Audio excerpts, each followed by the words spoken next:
कुछ लोग हमारे पास फोन कर भैया नहीं से आएगी पुरानी से आएगी। तो यही मैं कहना चाहूंगा कि बेचैन है हवाएं हर ओर बेखली है और कोई नहीं बताता कश्ती किधर चली है। कोई बता नहीं रहा है, तो चाहे शासन के लोग हैं चाहे प्रशासन के लोग हैं, तो कोई नहीं बताता कश्ती किधर चली है। मझधार है, भंवर है या पास है किनारा, दुर्भाग्य आ रहा है सौभाग्य का सितारा। हम लोग संशय में हैं। पूरा कहने का मतलब कि हम लोगों के मन में इतनी बड़ी शंका है कि अगर विज्ञापन आ गया तो हम जवाब नहीं दे पाएंगे। इसलिए पूरी कोशिश, पूरी ताकत उत्तर प्रदेश के तमाम जिले से हमारे साथी आए हैं और इस उम्मीद के साथ आए हैं कि हम लड़ेंगे और जीतेंगे, हर हाल में पुरानी नियमावली बहाल करा लेंगे। और यकीनन आप लोगों का साथ रहा तो सरकार को हर हाल में पुरानी नियमावली से विज्ञापन देना पड़ेगा। सरकार की इतनी क्षमता नहीं है क्योंकि सरकार हमसे है, हम सरकार से नहीं है।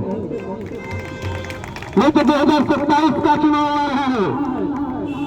2027 में जितनी उत्तर प्रदेश की सीटें हैं सभी सीटों पर नौजवान चुनाव लड़ने का काम करेगा, पूरे चुनावी समीकरण को बर्बाद करने का काम करेगा।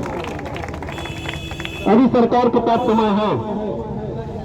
पूरे उत्तर प्रदेश में बहुत ज्यादा सीटें नहीं है, आपकी संख्या इससे ज्यादा है। हर सीट पर क्योंकि कुछ बचा ही नहीं रहेगा। हम तो निकले थे शिक्षक बनकर के देश में शिक्षा की ये बहार लाने के लिए कि हर नौजवान शिक्षित होगा, पढ़ेगा, उसके अंदर संस्कार होगा। अगर तुम जाहिल हर बहार बनाना चाहते हो समाज में तो फिर हम लोग इसी मोड़ पर चलेंगे। फिर देखते हैं कितने जोहार लड़की होती है इस प्रदेश में, तो जितने लोगों पर को चुनाव लगाया जाएगा। बनने के लिए पैदा हुए हैं तो हमें शिक्षक ही रहेगा। अगर हम हथियार ले लेंगे तो फिर तुम्हारी खैर नहीं होगी उत्तर प्रदेश में। तो जितने भी भाई बहन सभी से अपील है कि आप लोग बैठ सकते हैं, पर काफी जगह है। जब बैठेंगे तब लगेगा कि आप बैठ गए हैं अपने मुद्दे को लेकर।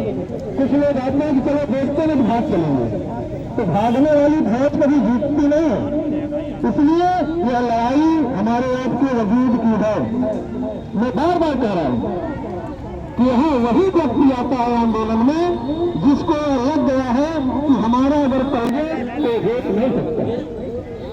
तो कहीं न कहीं आप सभी से गुजारिश है कि हमें इसी तरीके से जो लोग अभी आ रहे हैं उनसे भी अपील है कि रास्ते से वापस मत जाइए, आइए तब करिए। अगर से ऑनलाइन धरना स्थल पर सरकार पुराने नियमावली से जब तक विज्ञापन जारी नहीं करेगी तब तक हम लोग इसी तरीके से संघर्ष करते रहेंगे, लड़ते रहेंगे और सरकार को पुराने नियमावली से विज्ञापन जारी करने के लिए मजबूर कर दिया जाएगा।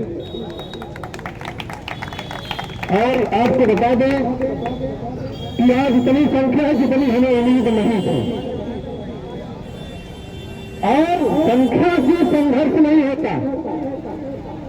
अगर संख्या से ही संघर्ष होता तो आप समझ जाते कि अब तक उत्तर प्रदेश में कई पार्टियां हो जाती, इतनी पार्टियां हो जाती, सपा बसपा भाजपा कांग्रेस के बाद ही हजारों पार्टियां हो जाती। तो चाहिए 2026 में पुरानी नियमावली से हो सकता है तो 2026 का विज्ञापन भी पुरानी नियमावली से हो सकता है, इसमें कोई बुराई नहीं है। आप समझिए कि सरकार का भी क्या प्रयोग है। 2022 में आवेदन करते समय हम योग्य थे, तो मैं दावे के साथ कहता हूं कि 2026 में भी हम योग्य है, इसको हम स्वीकार नहीं करते। आप कह रहे हैं कि आपकी डिग्री नहीं मांगे, तुम्हारे बाप के घर से डिग्री नहीं है क्या? जब से देश आजाद हुआ तब से 105 वर्षों से डिग्री चली आ रही है और तुम होते क्या हो डिग्री को बोलने वाले भाई? तो हमें उसी डिग्री पर नाज है जिस डिग्री को लेकर के हमने तुम्हें 10x10 के कमरे में जवानी को खत्म किया है।